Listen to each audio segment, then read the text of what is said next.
नमस्कार दर्शक बंधुरा आज आमी मसाला डिमेर रेसिपि आपनादेर संगे शेयर करब।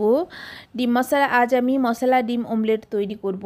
दुटो डिम फाटिए तार उपर दिए दिচ্ছি पेঁয়াজ, একটা বড় সাইজের পেঁয়াজকে আমি কুচিয়ে নিয়েছি, দুটো রসুন ও সামান্য একটু পরিমাণ আদাকে আমি কুচিয়ে নিয়েছি, তার উপর দিয়ে দিচ্ছি টমেটো। টমেটোর ভেতরের অংশ আমি ফেলে দিয়ে টমেটোকে কুচিয়ে নিয়েছি। অ্যাড করছি তার উপর ধনে পাতা। রেসিপিটা ভালো লাগলে অবশ্যই আমার চ্যানেলকে লাইক, কমেন্ট অ্যান্ড সাবস্ক্রাইব করবেন। দিয়ে দিচ্ছি কাঁচা পাকা লঙ্কার কুচি।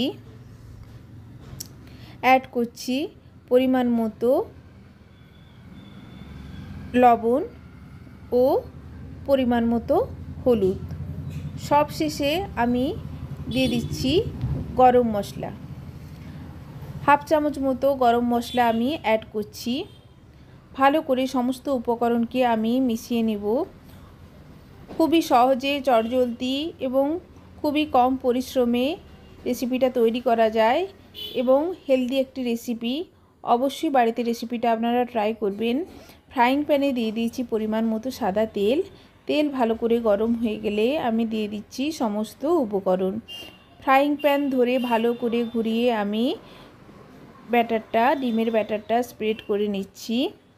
দেখুন পেঁয়াজ, টমেটো, ধনেপাতাগুলো এক সাইড হয়ে গেছে। একটু খুন্তি দিয়ে আমি সেগুলো পুরোটাই ভালো করে স্প্রেড করে দিচ্ছি। ডিমের এক সাইড ভাজা হয়ে গেলে অপর সাইড আমি উল্টে দেব। লো ফ্লেমে আমি মিনিট দুয়েক সময় ধরে ডিমটা ভেজে নিচ্ছি। দেখুন আমার ডিম ভাজা রেডি। আপনারা অবশ্যই এরকম মশলা ডিম অমলেট বাড়িতে ট্রাই করবেন। ধন্যবাদ।